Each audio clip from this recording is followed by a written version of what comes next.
ရက်ဒေတာအတိတိမှာနေထိုင်ကြသောခုနှစ်ရသားသမီးများအလုံးကိုကျမ်းမာစိတ်ချမ်းသာ၍လူရဆန္ဒတွေတည်ဝပါစေလို့ဥစွာပထမမေတ္တာပို့တာအပ်ပါတယ်ဓမ္မရှိခင်သူတော်စင်များအတွက်ယခုရွတ်ဖက်ပူဇော်ပေးမှာကတော့အကျိုးပေးနေသောကျေးဇူးမင်္ဂလာတော်ပဲဖြစ်ပါတယ်ဤကာရတော်ကိုတဆုံတရားတော့ပြီးအနေနဲ့ကြောက်ရောက်မိဟုဆိုရင်မကင်းရှိခဲ့လင်တဲ့ဤကာရတော်ကိုကြွတင်ရရွတ်ဖက်ပါကအမေမင်ကာကွယ်နိုင်ပါတယ်လောကီလောကုတ္တရာနှစ်ထသောအကျိုးကျေးဇူးတရားများတိုးတက်ပွားများစေနိုင်တဲ့အိဆာတရလိုတိုင်းရ၍နိညမပြည့်ရွတ်ဖက်တင်စေတော်မူကြပါကုန်တော်အဂောဗုဒ္ဓအဂောဓမ္မော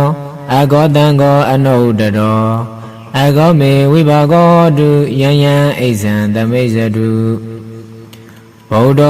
မြတ်စွာဘုရားသည်အဂောအထွတ်ဆုံးအသာဆုံးအလိုဆုံးအမြတ်ဆုံးသာတိဓမ္မောတရားတော်သည်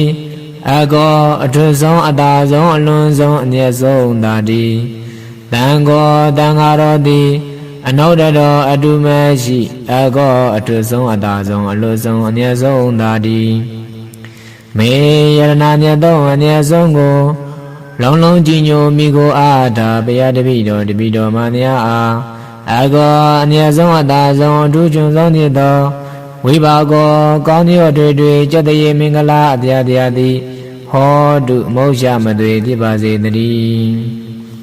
ယံယံအချင်းလူတွင်တောင်းတဒနာဥစ္စာပညာယာတုအတုတုကိုအိဇံတော်စိတ်ကလိုလင်းနှုတ်တွင်တောင်းတရရှိလိုကြောင်းစုပန်တောင်းဤတန်